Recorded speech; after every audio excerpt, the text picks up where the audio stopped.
Okay, I'd like to thank you all for coming. My name is Steve McInerney. I'm the Executive Director of POMED, the Project on Middle East Democracy. And we're excited to be hosting this event today along with the New America Foundation. And this is I think it's the third event that we've helped put on Tunisia over the past 8 months. We had an event here with the New America Foundation in October, just after the National Constituent Assembly elections, looking at those. We had an event a few months ago.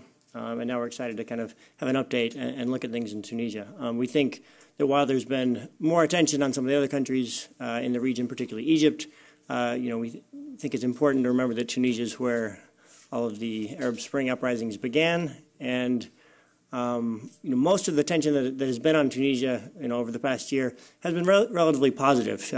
Tunisia is often thought of here in Washington in sort of relative terms and compared to the other transitions. And by most measures, Tunisia's transition seems to be progressing, more effectively and productively toward the democracy that we all think to see than in many of the other countries. But nonetheless, we think it's important to kind of look beyond just this sort of simple relative comparison and look at kind of the details of how things are going in Tunisia. And there are a number of causes for concern that we'll kind of examine and talk about today. We're excited to have the panel that we have today. The last time that Tamara Widdis and Amin Ghali and I were all in the same room was January 13th, 2011, which was the day before Ben Ali stepped down. And I remember discussing with both of them over the course of that week. We were at a conference in Doha and kind of talking about the developments, and which were sort of unprecedented and historic. And even on the 13th, the day before he stepped down, it wasn't clear that he was wasn't clear to most that he was going to step down. The first person that definitively told me a few days before that he was definitely finished and definitely going to step down was Amin. And we were having lunch, and he said, there's no question Ben Ali's finished, and it's just a question of whether it'll be a few days or a few weeks, but there's no way he can survive this. And there was something that, for those of us who've been watching the Arab world, sounded like a sort of bold prediction, but turned out within a few days to be correct. And then, of course, lead to events in other countries. So we're excited to have Amin in town from Tunisia this week, and excited to have Alexis and Tamar join us as well. With that, I'll turn it over to Leila Halal, who will moderate the session. I'm the director of the Middle East Task Force at New America, and we're very excited to have this conversation about Tunisia. As Steve mentioned, Tunisia is much less visible in the media. I think that's partly because the assumption is it's a success story and requires less attention, but there are other reasons too. I think Tunisia is not considered as a strategic ally as Egypt, but the question is that we will try to explore today is Tunisia a model transition for the Arab revolutions? The conventional wisdom is that it is, and there have been recent developments in the past month couple of months, longer perhaps, that suggest that its transition is fragile. And there's also sort of a competing parallel conventional wisdom emerging on Tunisia that its transition could be in peril. So we want to test both sort of thoughts on Tunisia, success versus fragility. I will be moderating this session with our speakers in a conversational style. We have experts at the table. To my right is Amin Ghali. He is a program director at the Tunis-based Al-Kawakibi Democracy Transition Center. This is a Tunisian NGO that's been in existence for since 2006. Thus, Amin's strategic location to predict the fall of Ben Ali. He is part of the National Commission to investigate corruption in Tunisia and a leading voice on issues of transitional justice in the country. He's part of the committee that has been appointed to draft investigation into transitional justice law. which will propose how transitional justice should be pursued in the country, indicating a step-by-step thinking on this important issue, which we will investigate. To his right is Alexis Arif, who is an analyst on Africa and the Maghreb at the Congressional Research Service, and she is responsible for putting out policy analysis on Algeria, Morocco, and Tunisia. She has been producing updates on Tunisia's transition that I have found particularly useful, and I thank you for that. Very glad to have you with us to set the stage on the conversation today. Tamara Widditz is a senior fellow and director of the Saban Center for Middle East Policy at Brookings, a position she recently assumed or reassumed after service in the U.S. government, particularly interesting service as Deputy Assistant Secretary of State for the Near Eastern Affairs. She was from 2009 to January 2012. So she was coordinating U.S. policy in response to the Arab uprising. She was she led the Middle East Partnership Initiative and served as Deputy Special Coordinator for the Middle East Transitional Office headed by Bill Taylor. So Tamara has a particularly broad and striking commentary that she can provide to us both in terms of Tunisia's progress and U.S. policy towards the country.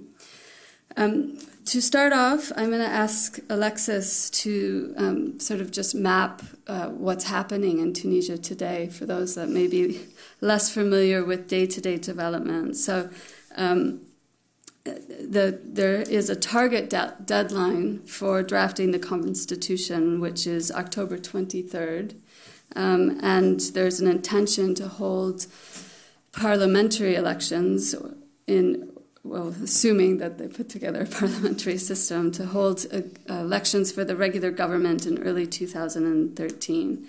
These are ambitious deadlines, and the first question for you is, are they realistic deadlines? How advanced is the constitution-making process? Is there an election law in place and election commission to guide the process? I also want you to talk a bit about sectoral reforms. And the key ones, obviously, in any political transition from autocracy to democracy would be media, judiciary, and security. There is, a sense, a conventional wisdom, again, that Tunisia's political transition is going very well, but the economics are a much harder question. And in fact, the economics have been, much more visible in terms of understanding what provoked the revolution in Tunisia and the challenges in the country. So if you could sort of set the stage in terms of what, this unemployment situation in the country, that would be useful. And then finally, there have been a lot of media reports in the West about the security situation and the confrontation between supposedly Salafis or religious conservatives and others. And so if you could comment on that as well. Thank you. Sure, and thanks for having this clearly a very timely event given the turnout. It's a little bit of an awkward position to be sitting next to these two and to be asked to lay the scene for Tunisia. So I'll try to keep my remarks brief because I'm really looking forward to hearing both of you give your sense of what's going on. And it is a very, it's been a very interesting week in Tunisia, so it's hard to interpret the events that are unfolding as we speak. I think, broadly speaking, Tunisians are finding themselves sort of midway through the second year in their transition. And at this point, it's a point of stock-taking in a way. And they can point to some very significant achievements. I mean, obviously, the holding of the elections, the putting in place of a representative government, the start of constitution drafting, and the start, at least, of discussions about how to approach these very thorny and complex issues of institutional reform, although I look forward to hearing from Amin on sort of what that feels like on the ground and what actual concrete progress has been made in those areas. I think that the Constituent Assembly in some ways is still finding its way forward. It has an unusual sort of dual role in which it is both a legislative body and sort of the supposed to embody the legitimacy of the Tunisian quasi-transitional government, but at the same time is supposed to be focused on constitution drafting. So on the one hand, constitution drafting is advancing, albeit relatively slowly. Up till now, we saw the start of a preamble text released, I think, just this week. And at the same time, the Constituent Assembly is supposed to be dealing with issues such as the economic crisis and how to respond on sort of day-to-day governance issues along with the coalition government.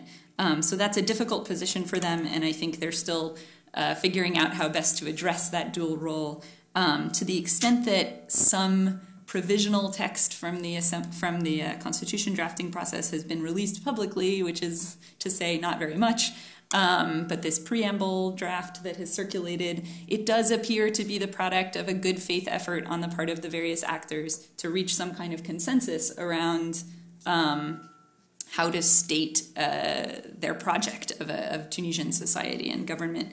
And it does appear to be an effort to forge common ground among the many constituencies that are involved in drafting. That said, the preamble should perhaps be the easiest part of the Constitution, so I think we have to wonder sort of what that says about progress on the more important and thornier issues. The next elections, as were mentioned, are supposed to mark sort of the next phase in Tunisia's transition and a more definitive phase after deciding what form of government Tunisia will have and sort of various other more concrete aspects of the future shape of the government and how the government relates to society.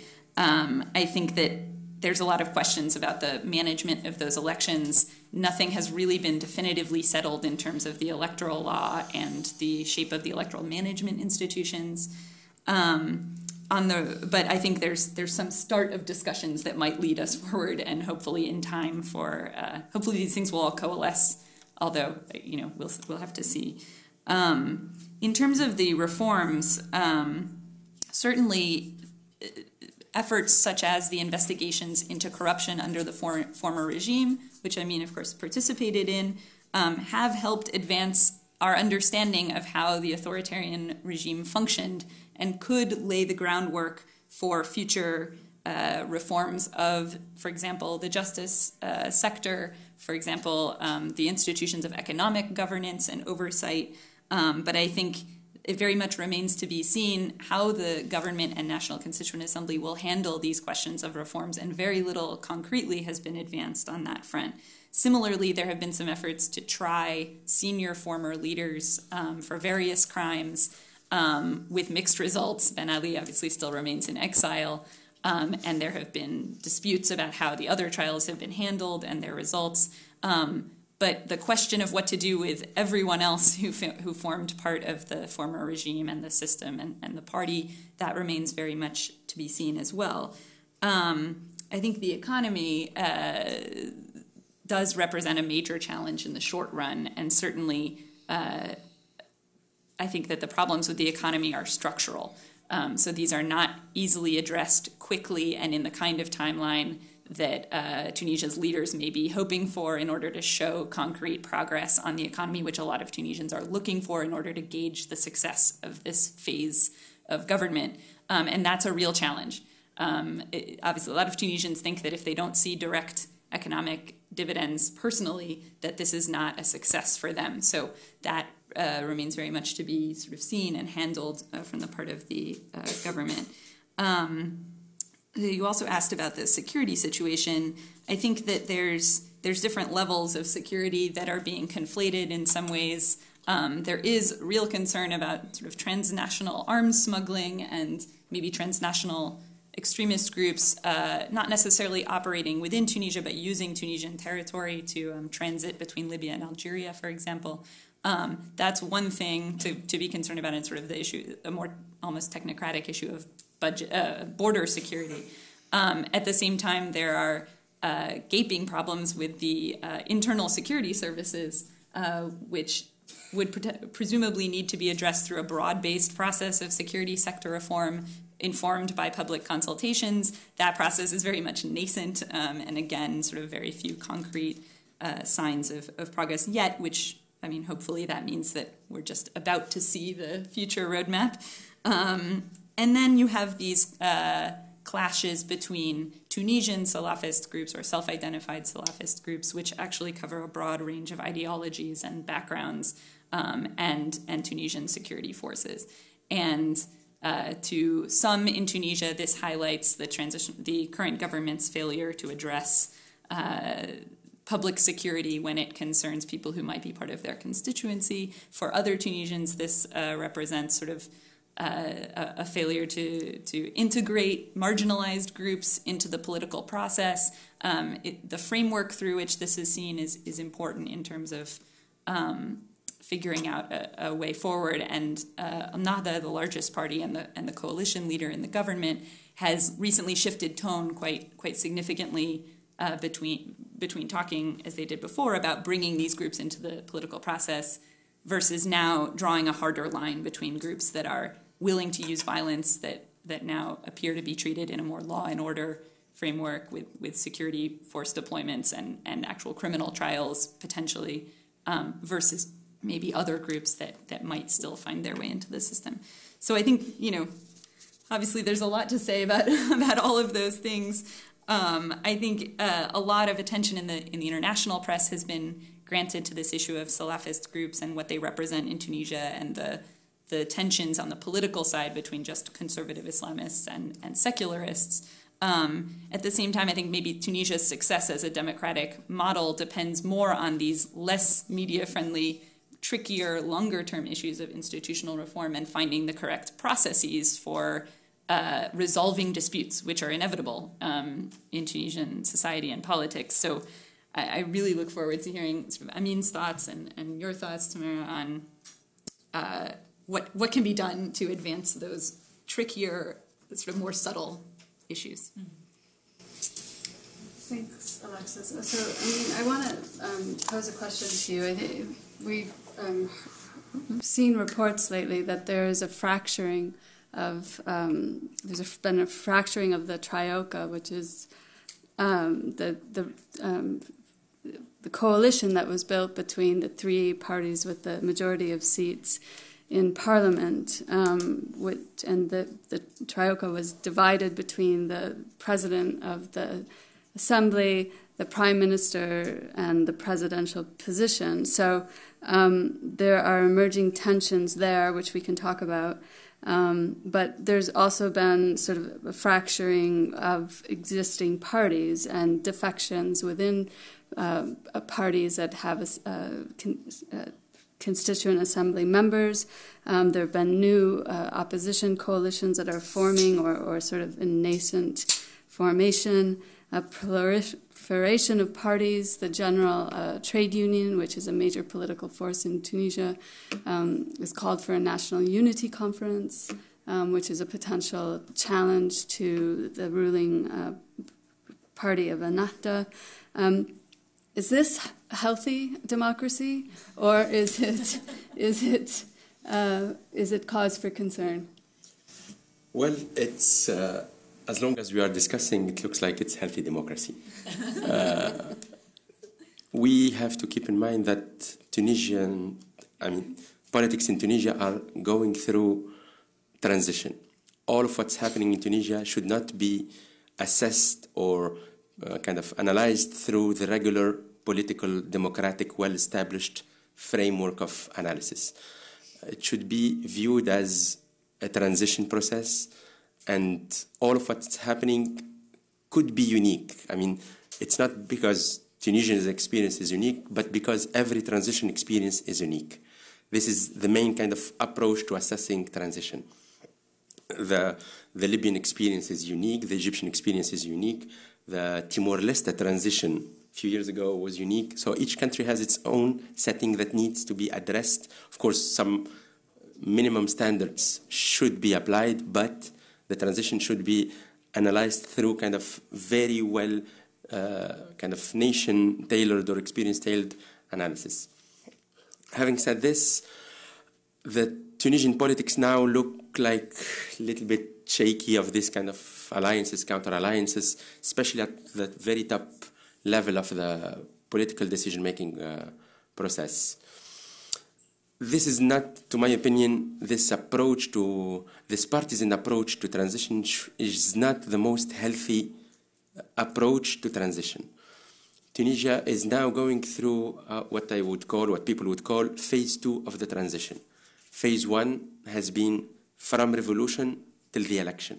Phase 2 is from the election till the delivery of the constitution. It's election phase, and then now we are in constitution phase.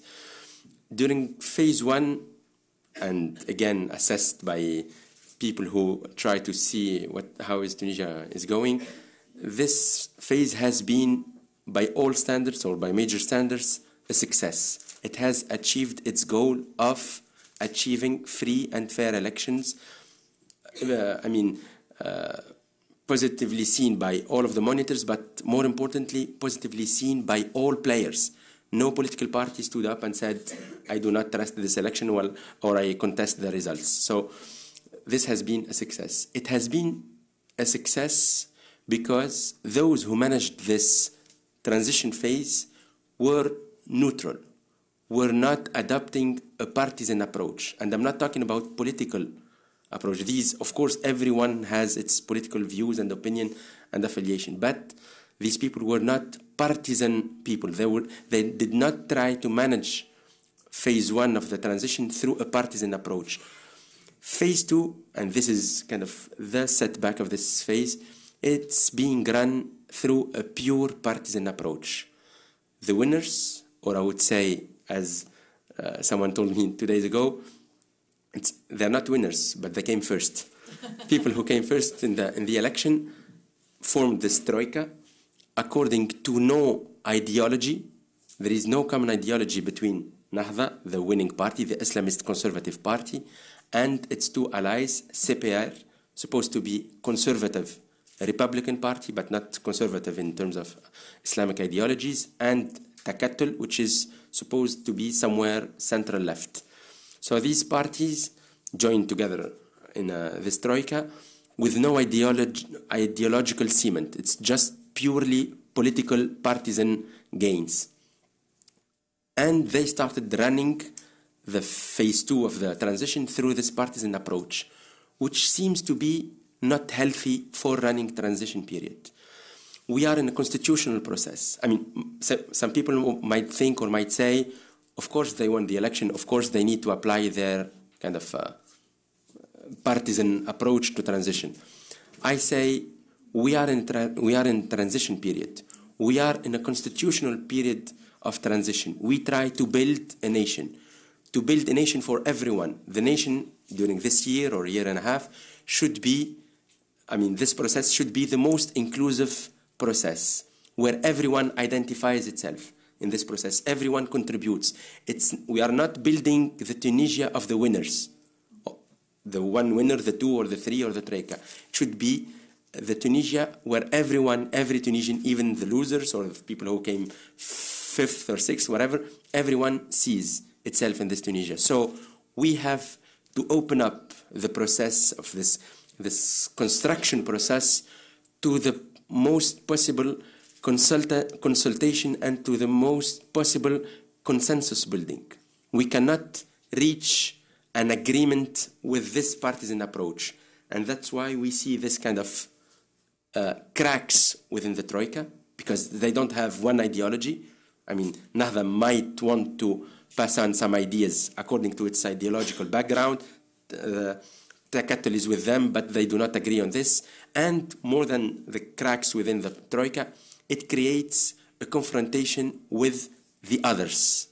And the others, I'm not talking about just political parties, because in this transition period, political affairs are not run only by political parties. It's an issue of political parties, of media, of labor force, of civil society, of lawyers. All of these players in Tunisia, Tunisia going through transition, are players. So the those who are responsible for the decision making, they should be open to a consultation process with these parties. They need to reach out. Actually, they need to be proactive in reaching to these people. They cannot say, we are the winners and we need to apply our mandate. This situation is creating, as I said, this confrontations, multiple confrontations since I think the election we had, I would say 7 to 8 major issues of confrontation. Hopefully not violent, sometimes a little bit of violence, but mostly kind of confrontation to the point of people going to the street and, but hopefully not violent. But we had also many other issues of confrontation. Why is it so? Because these people are afraid to see Tunisia change according to one section of to one segment of the population, even though they won. And I'm not questioning any of their electoral legitimacy. These Nahda and the Troika won the election, then they enjoy maximum absolute electoral legitimacy. But when running transition period, it's not enough. It needs to be more than just electoral legitimacy. It needs some form of consensus legitimacy. It cannot be run by just one view at the expense of the others. Yeah, I mean, I was in Tunisia for the elections, and I was in a part of an official election observer mission, and I was in Siliana, and there were people who would approach us to complain about Ennahda because they were very organized and very powerful in getting out people to participate in the election process. But then when I would ask them, do you then oppose the elections? Are you boycotting? Are you participating? They said, no. They're not participating, but they accept the outcome. And so there was this consensus in the beginning, and now you're saying that this consensus is at risk. And I'm wondering how it is that Tunisia is going about to try to save this consensus. Is it through activating civil society? Is it through the formation of technical committees to do things like draft the electoral law or draft the transitional justice law? I mean, where is the basis for consensus building today in Tunisia? Well, I would say the strategy is multifold. It cannot be just one strategy. First, Nahda, I'm talking about Nahda because it's the governing party. If it was anyone else, I would address all of my remarks to that political party. But Nahda, being the big kind of player in this troika, are trying to actually, they thought that being the winners, they would pass on a lot of their ideologies just because they won. But we are witnessing a huge mobilization from the others. And again, it's not only the political parties, it's the opposition, it's lawyers, civil society, the labor union, which is a big player in Tunisian reality, media, sometimes the judiciary, who we might think that they are independent, but they are part of this process. And of this, let's say, public institutions like the commissions that they are being established. We, at the start of the revolution or of the transition, we had the establishment of 3 commissions. And these commissions played the role of kind of the main players of this process. Commission for the political reform, because the parliament has been dissolved, so they played the role of a parliament, but non-elected parliament, and everything actually has been done through consensus. But we also had 2 commissions, one to investigate cases of corruption and embezzlement, and the other one to investigate cases of human rights violation. So these commissions, even though supposedly they ceased after the election, but they had some leverage on the post-election political process. So all of these players tried to influence the course of the events during this transition period, and many of them were not pushing for a particular agenda except the agenda of consultation. They have been asking the government to lower its partisan approach and to adopt more of a technical approach. Whenever you increase the technicality of the decision-making process, you would be more prone for consultation, more prone for consensus building with hearing what the other has to say. It does not It means that your decisions are not being following the partisan approach. And has that survived today? I mean, are these technical committees in formation? The technical committee, probably some of them lost some of their impact, but the struggle, the pressure is still being kept by these different groups, and this is very recent, like few days ago, we are seeing Nahda is being a little bit more open to dialogue, a little bit. We cannot say now if it's genuinely openness or if it's tactical move, or we don't know yet, but given the serious problems, repetition of serious problems, of course at the political level that we are witnessing, but also some of the economic problems that are directly coming from this lack of dialogue, lack of consultation, Nahda is being a little bit pushed to the corner. So is it genuinely trying to change or just a technical move? It would unfold in the next days. And as Aref said, things in Tunisia are folding and unfolding in such a rapid pace that things, you have 2 major events a week. You need to be really on top of it to understand what's going on. Okay, I want to ask you to briefly comment on the issue of security sector reform and transitional justice, because you are very much you're leading the effort on transitional justice, and security sector reform is important. Very little has happened on it, but yet there seems to be a relationship between the two. So what is the vision on these components? As in many other experiences of transition, there is a big focus on reform of the security sector. In Tunisia, it's even more relevant because the security sector has been the arm of repression used by the former regime to oppress a population. It's not even, it's not only the opposition, but entire groups of the society and even all of Tunisia. So the issue of addressing or starting a reform process addressed to the police is very, very relevant. At the turn of the revolution, it seems that the police was a little bit open for this process. Maybe because of the million other subjects that the transition needs to address, or because they get themselves again together. Now they are a little bit more kind of reluctant to this reform process. A reform process of the police cannot happen out of nothing, just by a political decision.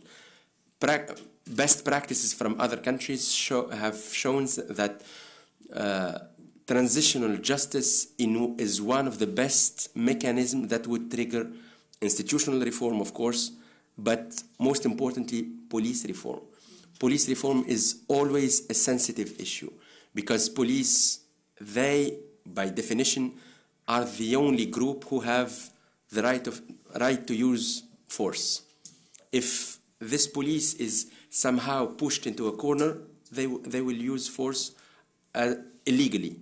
They can turn, we've seen experiences in Georgia, in some other Central European countries, where pushed into the corner or kind of excluded from the reform process, completely excluded, the police would turn to be the even worst guys. So addressing police reform in Tunisia needs to be kind of a continuous effort, but needs to be addressed through a transitional justice process, because a transitional justice process, which is due to start in Tunisia probably by the fall or winter, would have enough legitimacy to open up, to ask the police to open up.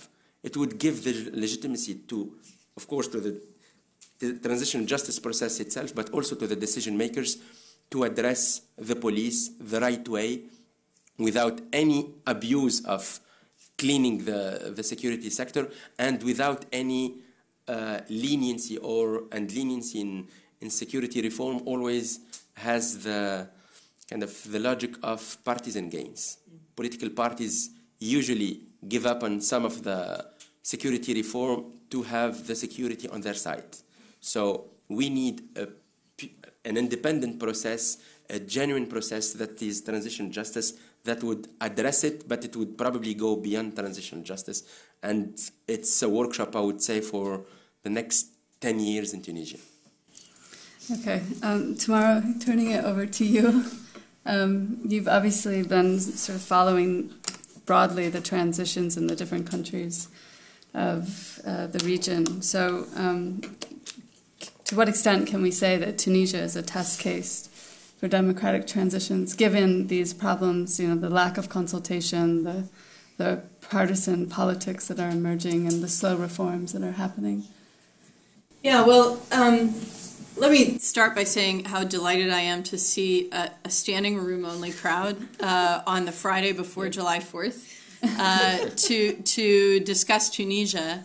And I think it is really a testament to New America Foundation and POMED that they're continuing to give attention to the Tunisian transition. And certainly there's a perception, I think, in Washington that Tunisia is the golden child, and there are a lot of problem children, and so, maybe Tunisia doesn't need that much attention. But I think that you've heard some of the complications and challenges today, but I actually don't think that any of those complications or challenges are any worse than we've seen in some other transitions around the world. And I think, Amin, as someone who has studied transitions in other regions of the world, knows this and knows that these are challenges that are somewhat inevitable, and they are overcomable with goodwill, with political will. And this is the key. You can't remove politics from the rule-making phase of a political transition. It's impossible, because the rules that you're setting inevitably are going to advantage some groups over others. But what allows you to proceed with that rulemaking process and do it in a way that's more inclusive in its effects is uncertainty about what the impact of the rules will be over time, right? Because inevitably, people who win elections want to secure their gains and keep them into the future, and they're going to try and game the system and the rulemaking to advantage them. But if they're smart and they want to win elections long into the future, and they want to be influential, they have to think about what rules would they like if they lost. And that, I think, is the challenge that is facing the three parties in the ruling coalition today, is that they're thinking more about the rules that advantage them in the majority, and they're not thinking about what rules would they like to live under if they find themselves one day in the minority. But I think, so you need to think about rules that will benefit you regardless of what percentage of the vote you take in any given election. And that will drive you to be more consultative and inclusive, not because you're magnanimous and not because you believe in consensus, but because you're self-interested. And I think that if you look at transitions, even look at the American Constitution writing process, which was intensely partisan and vicious, you have to have that self-interested political imperative driving people toward compromise, actually. I think what has led the Tunisian transition, certainly if you compare it to other states in the region that underwent change in their politics last year, what has allowed the Tunisian transition to proceed in a relatively smoother manner, in a way that seems to bode well, is a couple of things that I would point to. First is very simple, which is that the military, although it played a crucial role in getting Ben Ali out of the country, then withdrew itself from the political sphere. And it said to the political actors in Tunisian society, you guys are going to have to work this out on your own. We're not getting involved. And that, of course, stands in very great contrast to another country in North Africa. I think there's another element, though, that doesn't get a lot of attention and that helps explain both the initial success of the Ben Ashur Commission in the first year of the transition and also some of the challenges that we're seeing now. And that's that a number of the political factions that are active in Tunisian politics today, when they were in opposition, when they were in exile, when they were under repression under Ben Ali, they were talking to one another outside the country. And, you know, beginning in, I think, 2002 or so, there were a series of meetings that included Nakhda, included some of the leftist opposition parties. A number of declarations were issued from those meetings, and it was an opportunity for these groups coming from very different ideological perspectives to forge agreement on some very basic principles about democratic politics and about the role of religion in politics. And that allowed them, when they suddenly found themselves with an opportunity to play a role in Tunisia, to begin from at least a little bit of shared premises. Now, the challenge that we have today is that there are new political actors who have emerged in Tunisia since the revolution who were not part of that process, who didn't have that experience of engagement, of dialogue, and of compromise before the revolution. And they also weren't part of the process in the Ben Achour Commission. Remember, the Ben Achour Commission started out smaller and had to become more inclusive. But there are those in Tunisian politics now who were not represented in the Ben Achour Commission. And so the challenge is one of engaging these emerging actors in a process of dialogue, as Amin said, that will help all of them forge at least some minimal understanding on the rules of the game. The other big challenge, which we haven't talked about quite so much, I think, is the economy. I think here, too, there were some initial assumptions about what the impact of the political transition would be on Tunisia's economy. There were assumptions about how quickly the Tunisian economy could recover.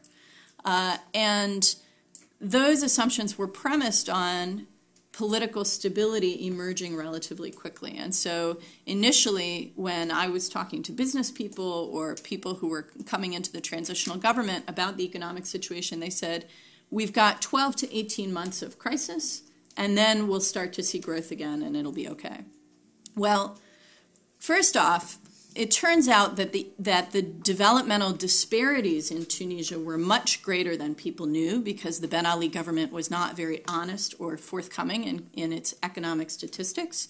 So actually, in many parts of the country, the situation was worse than anyone knew at the central policy level. And then secondly, mostly I think because of the conflict in Libya, Tunisia's economy did not recover nearly as quickly as people had hoped. The instability on the border, the refugee flows into Tunisia, and the drag on tourism, all of those things kind of held the Tunisian economy back. And so it I think, demands a greater response from the international community now to keep Tunisia's economy above water, basically, while this political transition continues to go forward. Unfortunately, Europe, which should be playing a significant role here, is facing economic problems of its own.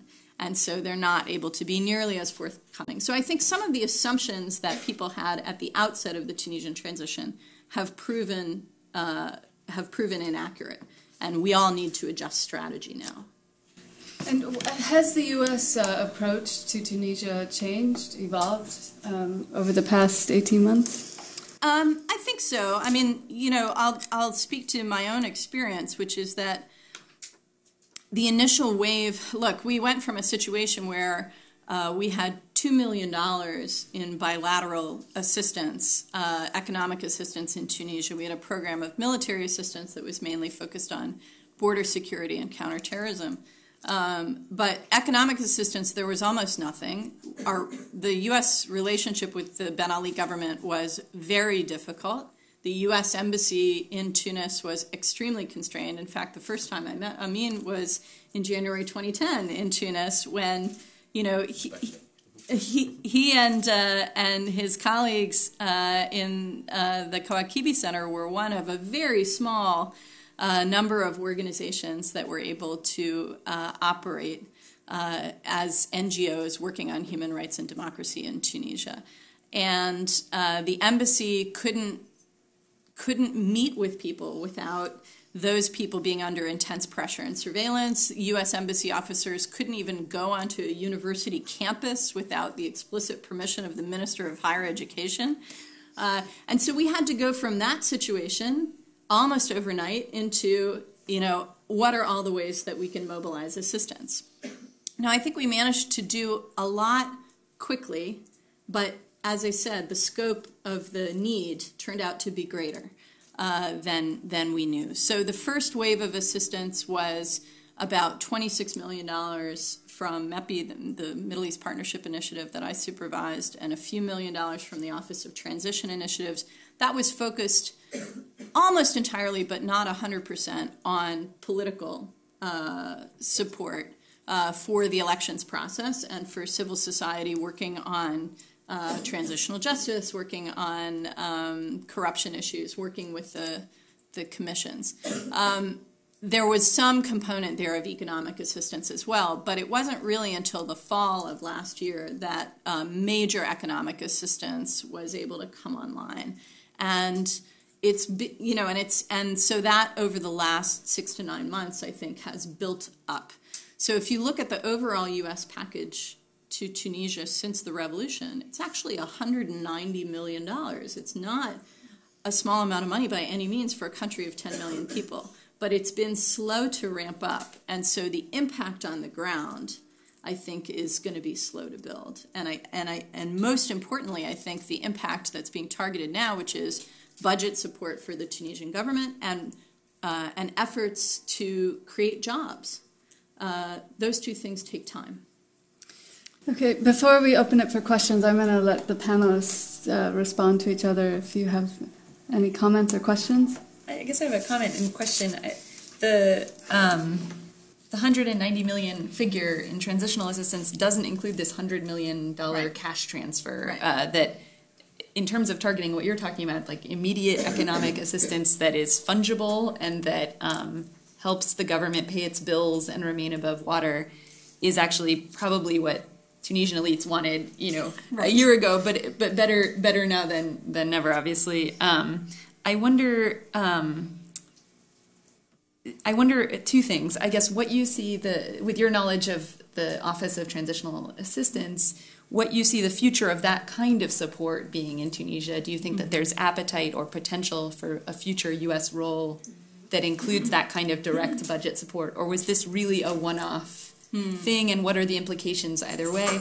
But second of all, if you think that there are implications from this week's more clear suggestions that the central bank governor is going to be pushed out of his position for that kind of aid, I mean, does that undermine donor confidence in direct budget support to the Tunisian government? Well, I think one of the challenges for the United States and other governments that want to help, or even multilateral institutions that want to provide support, is that there's no way to provide economic assistance in these circumstances that isn't politically sensitive, right? I mean, and I would love to hear from Amin what the perceptions are, the debates are over accepting international aid, particularly from the United States. But it's always a sensitive issue. And so, you want to be responsive to the consensus on the ground, but sometimes there isn't a clear consensus on the ground, even from within a government, about what kind of help is most important. I think that's a good example. So that's one aspect. The other aspect is here at home, of course, and this is an issue that POMED pays particular attention to, which is the ability of the United States in its current economic circumstances, in its current political environment, to commit resources to invest in democracy and democratic transition in the Middle East. Because we know from the history of democratic transitions around the world that without economic delivery to citizens, democracies have a very hard time making it through that transitional period. It's absolutely essential, if we want these transitions to succeed, that we make the investment. But to be perfectly honest, as an official in as severely a budget-constrained environment as we face in this country, with our economy where it is, and with the politics of foreign aid the way it is, I often felt like I was trying to gather resources by, going under the couch cushions and finding the spare change. And I think, at least in the initial phase, that is what we were doing. And we managed to come up with a good deal of spare change, but that's not going to sustain us over the longer term. So, President Obama proposed a $770 million Middle East incentive fund in the FY13 budget. I don't know if the FY13 budget will ever be fully considered by Congress in an election year, but that's the kind of investment that I think we're talking about if we're serious about helping these countries succeed. I mean, I know you've been here in Washington for a week, and you know, U.S. assistance is not always a neutral endeavor, and particularly in the area of democracy promotion. Are you sending any messages around exactly where to direct resources? Actually, the U.S., let's say, decision makers are looking to Tunisia, as you said, as the kind of the good example in the Middle East. My message was like, yes, we are in relative terms maybe doing a little bit better than our neighbors, Libya, Syria in the near future, Yemen. But this should not make us just be very much confident and say, that's it, Tunisia made it, and we just will support it financially. That's it. I mean, just provide some resources, much needed resources, and about the efficiency of resources, kind of your question, they will take it all. I mean, people in transition would accept anything. I mean, if you propose to support fishing, they will take it. The idea or the challenge of the U.S. supporting these transitions, and I'll talk about Tunisia, is to try to anchor this support or this even financial support to norms and standards of human rights and democracy. The U.S., of course, cannot intervene into the content of the transition. Should we have Sharia or not have Sharia in our legislation? I mean, different sensitive issues and nation kind of issues. But the U.S. can anchor this support to some milestones about human rights and democracy. The U.S. can say, yes, we are supporting Tunisian transition, but we cannot support a transition that represses media, that represses women's rights, that goes beyond any form of consultation, that puts, I don't know, some pressure on minorities. It cannot happen this way. This is the easiest way, to my opinion, for the decision makers in the U.S. to address this support, and probably this is the kind of decision that decision makers need to make when looking into Tunisia specific, not Tunisia as part of the Arab region going through a process of reform. But the prospect of leveraging aid is a very difficult question and deserves its own panel. So I'll open it now to questions from the audience. I was wondering whether you thought Tunisia is going to get the amount of private investment it needs, and which source you think that's going to come from. And secondly, I was wondering whether you thought this need for international economic support represented a wider pattern for the Arab uprising nations. So, Jamal Battaib, labor activist and a blogger from Tunisia. First of all, I appreciate a lot the slogan of Amin, which is we don't want Tunisia of the winners. Because actually, Ennahda, the ruling party, answer to critics of the opposition, be quiet, you are the winners, you are the 0%. So they think that winning the election, it's a green light to do what they want. So my question is concerning the human rights investigation. My question is, how could a government which don't respect the minimal principles of human rights investigate in a human rights violation? Especially after you know that the injury of the revolution was beaten inside of the Human Rights Ministry local, and few days ago, Tunisia gave the ex-Premier Minister of Gaddafi to a country without conditions for a fair trial, despite the opposition of Amnesty and of all international human rights organizations. Thank you. Mike Hager. Several of the commentators referred to the need for consensus building.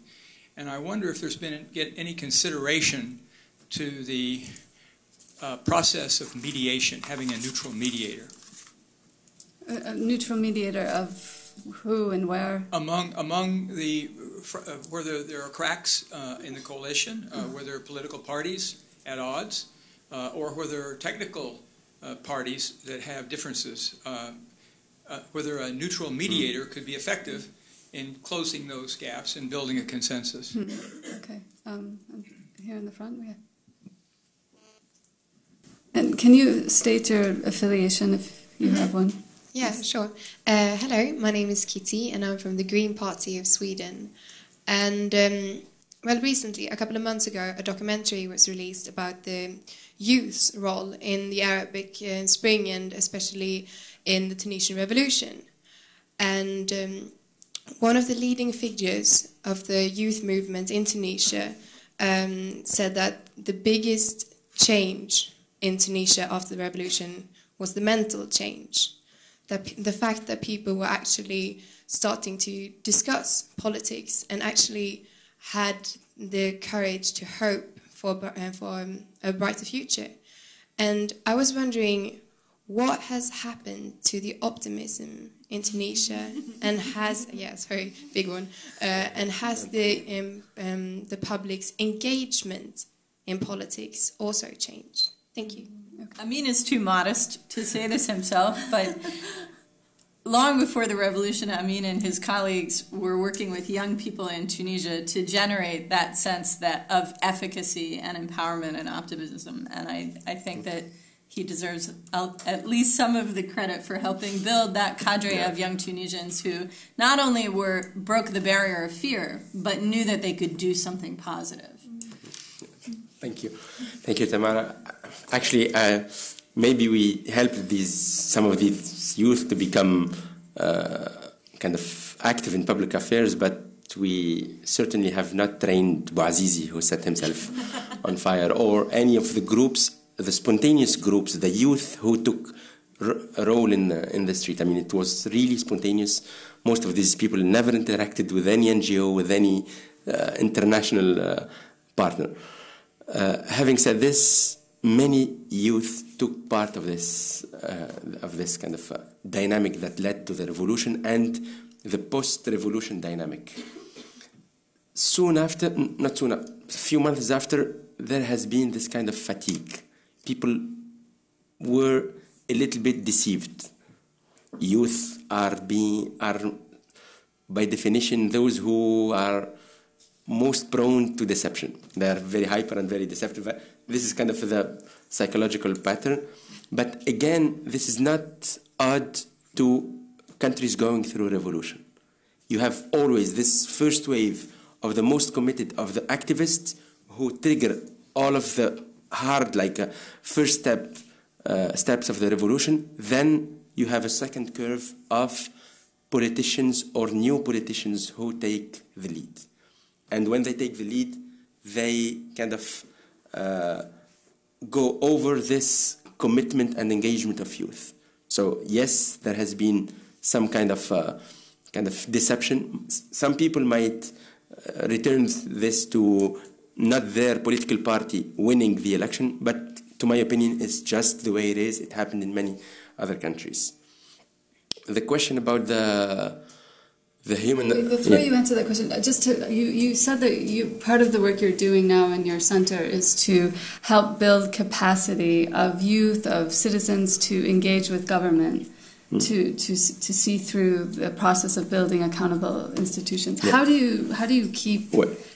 How do you energize people? Yeah. How do you organize them? Well, first, the challenge was to find people. We were training people, youth, and kind of people in their early years of their careers, and we were finding hard time finding people because people would not engage in any form of public affairs or reform-oriented public affairs.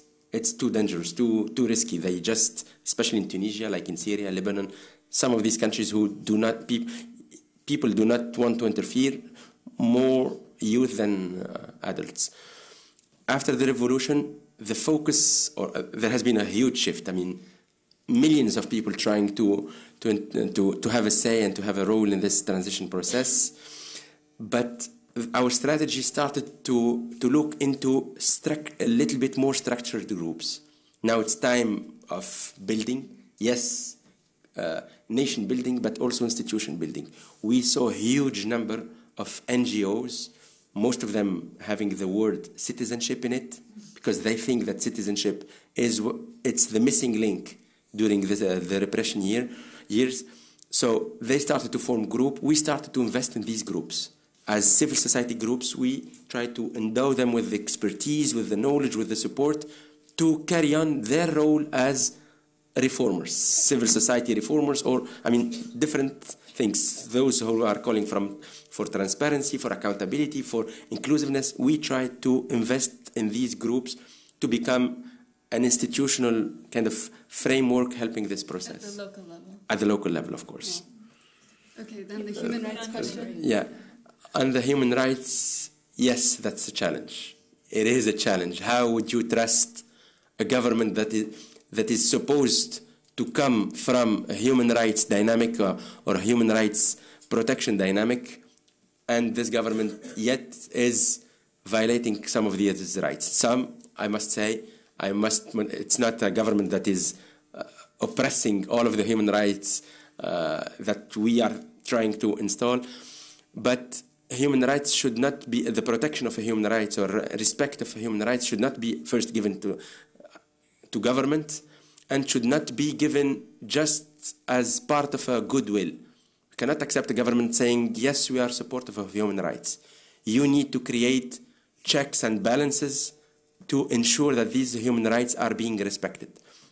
So far, we are in this building process, institutional building process, where we do not have the appropriate mechanisms that would protect these human rights and hold the violators accountable.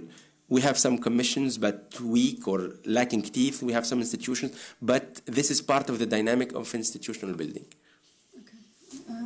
Maybe I'll address the private investment question quickly. I think there are a few challenges for Tunisia in attracting private sector investment. First is that it's small. By itself, it's a small market. And so if Tunisia truly wants to benefit from international investment, it needs to make itself the anchor or hub of a broader Maghreb market. And there are a lot of political as well as economic and technical challenges to doing that. I do think, though, that the will amongst the Maghreb countries is greater today to move in that direction than it has been in the time that I've been watching these issues. And so I think that this is a moment to seize, and I think that Western governments actually can play a role in incentivizing and facilitating the creation of this market. And Tunisia, because it has some good infrastructure, both physical and regulatory, can play a good hub role. Another element here is Libya. It's very hard to attract private sector investment when you have a civil war going on one side of your country. Now that Libya is beginning to rebuild, there is the potential for Tunisia to become an anchor for companies that want to move into Libya or that are doing work in Libya to come in and out, a transshipment point, etc. But in order for that to work, Tunisian-Libyan relations have to be strong and solid. And I think that you could look at this extradition decision at least partly in that light. That was the extradition of the former Prime Minister of Libya that has caused great political turmoil inside the country. About the moderation. About the moderation, it looks like in Tunisia we grew, let's say, insensitive of this practice of moderation. People, politicians or decision makers have not this kind of political will to accept moderation. Mediation at the political level. We are seeing some very, very new kind of initiatives, very, very small or very new, not yet ready to be assessed, of this mediation. The labor union has very lately, like a week ago, launched an initiative of mediation at the political level that apparently had kind of positive appreciation from the government. So we'll see if this is something that would work in the near future, and it might become kind of a practice that would help us go beyond our technical political problems. I don't have much to add to what's been said. I think on the point of youth optimism, I think Amin's right. Even those of us who aren't in Tunis very often, we can feel that, just from talking to people there, that there's been this kind of disappointment in some youth circles. On the other hand, I would just add that can be a more constructive and dynamic sentiment if channeled properly, and if sort of youth groups organize and decide what exactly they're disappointed in and what they would rather see from their government. That can be actually a very constructive sentiment versus optimism, which is, oh, we've accomplished everything. I think, in mid-January 2011, there was this sense that, like, okay, the job is over, we can all go home. And in fact, it might be a very positive thing if those groups are able to channel that sense of exclusion, or if people not responding to their needs or demands into a more productive sort of youth movement or civil society groups, or through initiatives that, like the ones that Amin is involved in. Hi. Özgür Tomakin from SETA Foundation. Actually, I have two questions. One is about economics. Do you know, before the French can ask questions as well? Yeah. Before the Arab awakening, there was a French dominance in Tunisian economy, and now it is changing. I see. How do you see it? Is there any possibility of a competition from the international, as an international perspective in the Tunisian economy? And my second question is, actually, I'm a Turkish citizen, and in my country we are usually talking about Turkish model in the Middle Eastern countries. And how do you see about Tunisian democratic institutions, establishing Tunisian democratic institutions? Turkey can be a model, and also, but I guess Mr. Alex talked about the U.S. in terms of human rights and for the judicial system, and I think the Turkish model, Turkey can be a model in terms of the experiencing democracy with all questions and all problems, but it's we cannot ignore that it's growing. But even if the problems, we have the point. Thank you. Thank you very much. Thank you. Here, another anxious hand. I'm Tom Rise, and I write about internet freedom here at New America Foundation. You mentioned a lot about French economic competition, the Turkish model. Tamara made some great points about politicians coordinating while in exile.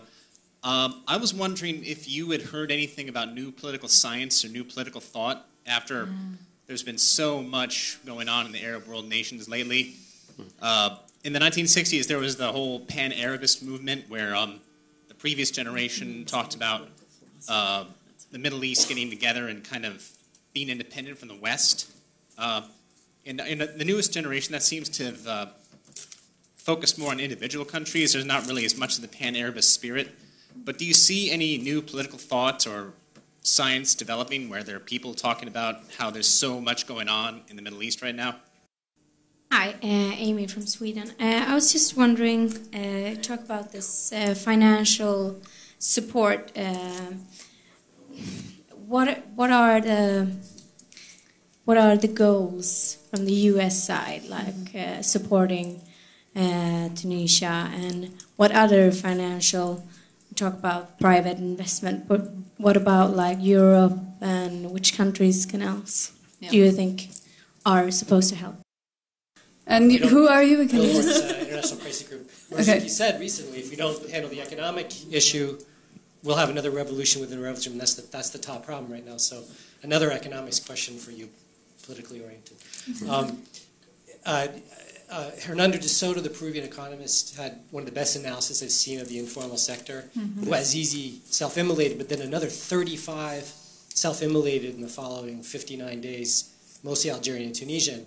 And when you looked at the commonalities there, they were almost all informal economic sector actors who were tired of being humiliated and dealing with red tape.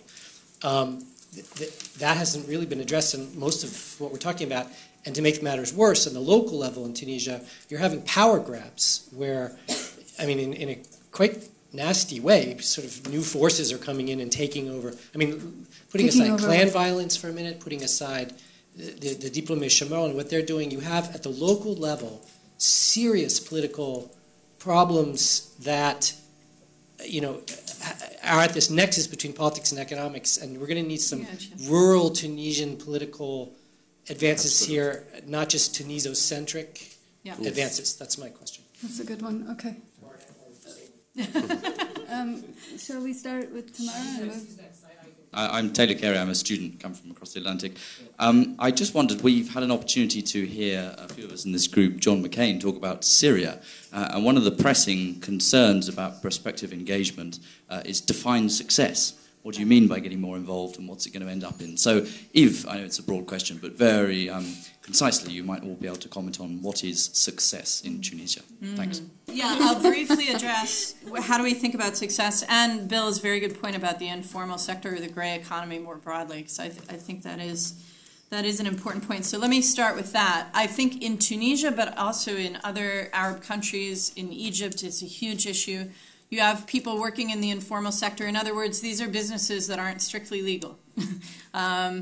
You also have people who may have legal right to do business or have legal entities, but they're not banked. They're not part of the banking system, so they don't have access to credit. Both of these things are tremendous bars to economic growth, and this is what De Soto has spent many years on. How do you capture this economic activity and use it to the benefit of the whole society? And this is a huge issue. But I guess what I would say, Bill, is that it's part of a bigger problem, which is that the regulatory infrastructure in Tunisia and in other countries in the Arab world is simply not developed in such a way as to encourage that kind of entrepreneurial private sector activity. Okay? And so until you have wholesale regulatory reform dealing with the private sector, dealing with the banking industry, you're not going to be able to capture that activity and tax it or grow it or invest in it or do anything else with it. Now, you know, this is actually something that we thought about very early on in terms of the U.S. government response, and you know this, you were with us. We invested in the Financial Services Volunteer Corps to work with the banks and the U.S. Commerce Department to provide technical assistance to the Tunisian government. And as the Millennium Challenge Corporation starts to get its work in Tunisia underway, this is going to be a major focus for them as well. But I just want to make the point, this is one aspect of a broader regulatory reform challenge. So does decentralization play into it at all? Or it can, yes, it absolutely can. I don't think it's necessary, but and decentralization can help in terms of giving people a greater sense of ownership and also greater accountability than centralized decision-making. On the other hand, Bill is identifying a phenomenon of sort of local elites setting themselves up in sort of Mayor Daley style political operations, and decentralization can have the perverse effect of empowering those people if it's not done right. And I'm sorry, young man, I was going to address your question. Success, right, thank you. Look, bottom line, consolidated democratic transition occurs when you have an election that transfers power to another party, the one that's not in power. So at the end of a transition process, that's what you should see if everything is successful. Between where Tunisia has, as Amin said, achieved the first phase of democratic transition. They have had one set of elections that has put into place a body that's exercising executive and legislative authority that is elected and accountable. But they have a long, long way to go before they get to that end state, and I would expect that to take, maybe a decade. Alexis, do you want to comment on? I'm a bit lost in the scope of these questions, but I realize now we should have held off on the success story. I'm not even going to touch the success question. That's beyond my comfort zone. But I guess I would pick out two that I think are linked, which are the question about the transition between maybe at least perceived French dominance in economically, to some degree politically, in Tunisia, and whatever Tunisia is moving more toward today, which I think is not entirely to break with that past, but to I think the way that the Tunisian government would put it, which is to balance those longer term ties and what they understand is a needed source of investment and economic trade and so forth, with newer outreach toward the Arab world, toward Turkey, toward Africa, to some, sub-Saharan Africa to some degree, at least in terms of lip service. And I think that is linked in some ways to this question about the new or emerging political philosophies. Because I think that if you asked that question to someone in Nahda, they would say, we are the new emerging political philosophy, and look around us, we're the ones who are the model for everything that's happening from Morocco to Egypt, and who knows, they probably predict that something like that will emerge in Syria, I don't know. And they would perhaps define that themselves as sort of an Islamist a party with an Islamist reference is how they refer to it, but that fundamentally situates itself inside a civil state that that is not a secular state, but that is a civil state where the state keeps its hands off of religious practice, but where nonetheless the party has sort of a reference to maybe some sort of Islamic values. I mean, it becomes very difficult to define once you sort of start to parse the devil in the details. But I think that's the question: is that a new model? Is it an old model that's the way that maybe some Tunisian secularists who are suspicious of Nahda would say, no, this isn't new. This is something that we've seen many times before in different guises, and it seeks ultimately to dominate the Tunisian state and society, and it doesn't ultimately have democratic goals. So I think that's the question, are we seeing sort of a new type of government and a new type of political success story? And to what degree does the experience of being in power change the way that political philosophy is thought and exercised in practice? And I think that's really sort of one of the great stakes of the Tunisian political transition and the Tunisian story. And then the other question is, how will other countries look on Tunisia's example? I mean, obviously Tunisia has been very influential in the last year and a half. At the same time, you have traditionally more influential countries like Egypt and Syria. So even if you're able to see a sort of stable, some kind of widely accepted regime emerge in Tunisia, to what extent will others be able to continue to refer to that? And to what extent will other civic populations see Tunisia as a legitimate, way of expressing themselves?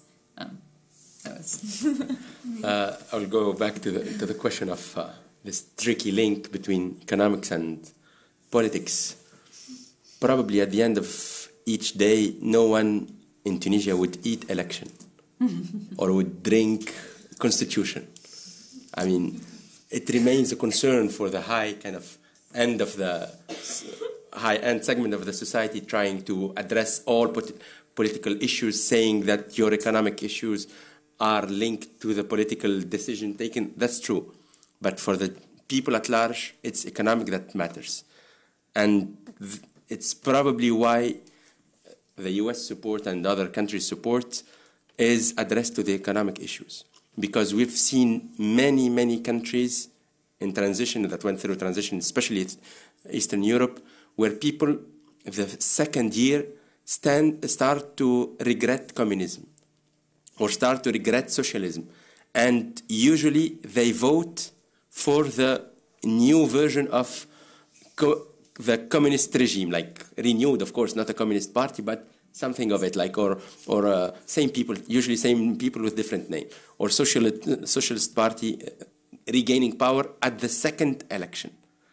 In Tunisia, it might take the shape of the remnant of the old regime, renew themselves and come into, it might be. This is something that would happen.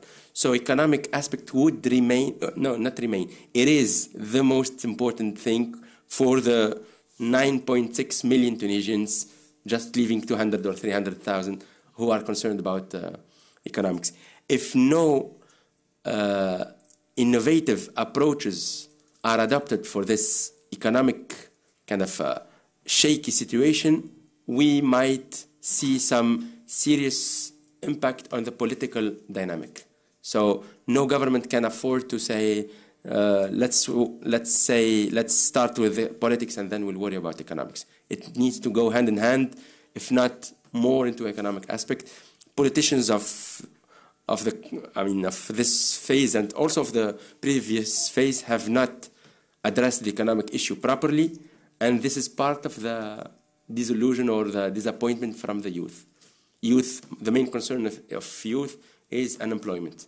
They do not see, they say, we triggered this revolution and we are still unemployed. So where to go? So this is the sensitivity.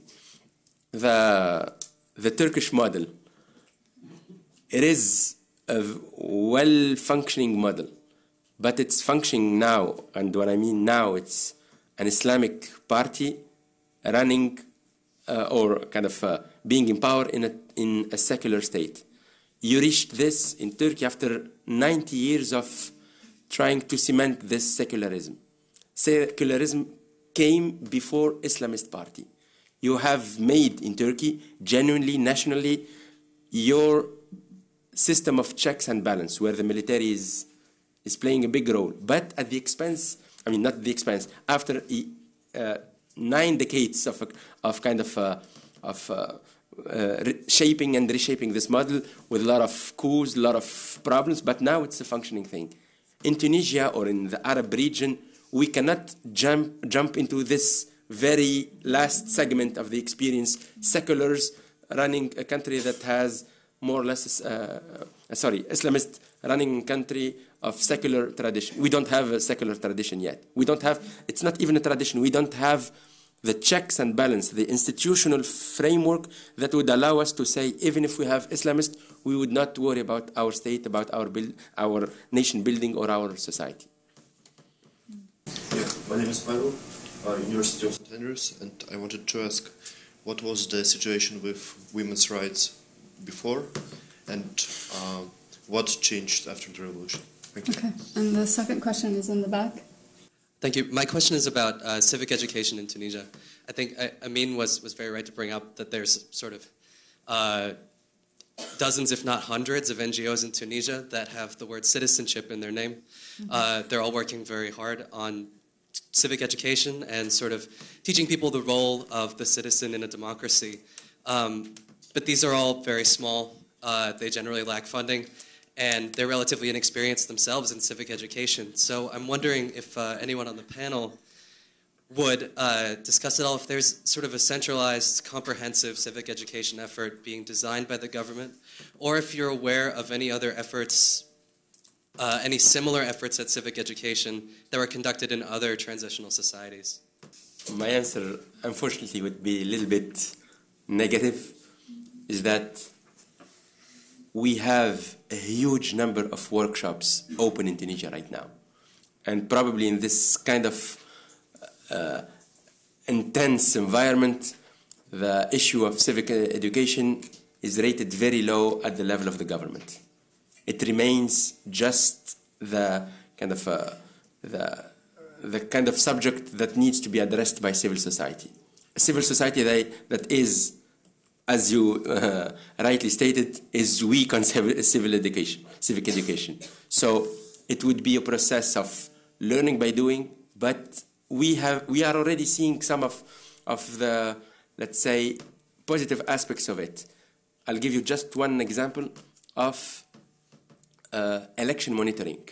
We've never had almost no election, let alone election monitoring. Mm-hmm. So at the election of October, we had 5 groups monitoring the election, and 5 major groups. I'm not talking about independent, national civil society coalitions. Statistic put the numbers at around 11,000 observers while we have while we had, I think, 8,500 voting stations. So we had more observers than the stations themselves, because people are very much committed. Sometimes commitment is very important. It would be best if it's combined with some expertise and resources, and we hope it would start little by little. On the issue of women's rights, by many standards, or according to reports, Tunisian women enjoy great deal of rights compared to countries of the region. I'm not saying it's perfect rights. It's quite fair. A lot needs to be done, but compared to others, it is. I mean, women in Tunisia can be happy.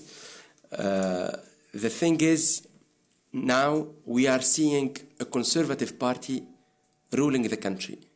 And Conservative Party, unfortunately, one of the first target is trying to address women issues. They have not done it so far kind of directly.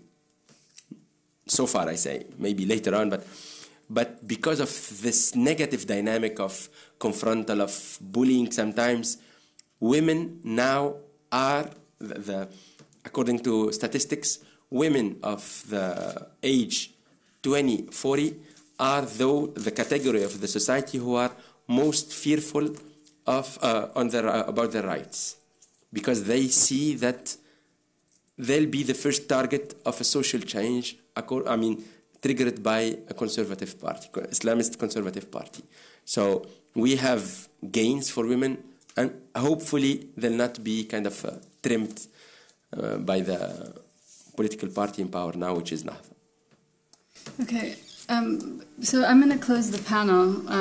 I didn't inform the panelists before, but I'm going to ask you each to tell us, for us to continue to view Tunisia as a successful transitional model for the region, what is a key benchmark that we should pay attention to going forward? Tamara? Well, I guess going back to some of what we were discussing at the beginning of the panel, I think a key marker is the ability of political actors to compromise. Toleration as a democratic value isn't just about minorities or women or whatever. It's about tolerating different political views, different political philosophies, and finding a way to work with them in establishing the rules of the system. So something that we could learn. Yeah, we could learn here. I always feel strange coming from the United States and talking about sort of highly civil political discourse, especially sitting on the legislative branch side. But and that's a very healthy thing. Don't get me wrong. But no, I think it's hard to identify a single benchmark. I mean, there's more like a constellation of benchmarks that have to do with individual freedoms and political freedoms and sort of, as Tamara said, like consensus in moving forward. But I think one very concrete thing, I mean, it's kind of the most obvious, is just, do we have a constitution, in the next year? Do we have new elections, the terms of which and the management of which are broadly agreed upon in society? And do ordinary Tunisians feel that they had input into both of those things? I mean, do they feel that they had input into the constitution drafting process, which is apparently going to move forward without a referendum, for example? So that's doubly important, to have sort of civic education around the content of the draft and to have people feel that they were able to express their preferences. And then also, given the sort of lack of institutional framework at this point for the electoral system, what do those elections look like? What is the framework? Because unlike the last elections, this electoral law and this electoral institution, or these electoral institutions, are likely to endure, in a best case scenario, sort of much longer than the ones that were constructed for the October elections. So many benchmarks that I think of, but to my opinion, You can say two. No, actually, it's rather kind of comprehensive. I think that the best benchmark would be an agreement, a consensus, a consultative agreement about all Tunisians on milestones and meeting these milestones. that would be the best assessment of the transition process. Tunisians sit together, talk, discuss, fight, whatever, to agree on benchmarks, on milestones, election dates, constitution, transitional justice, all of these agree on the content among themselves through an inclusive process, consultative process, and then meet these milestones, meet these dates, and meet whatever agreement has been set. That's not an easy thing, but a good aspiration. So thanks everyone for coming out on this very hot day, and thanks to the panelists for a very interesting discussion.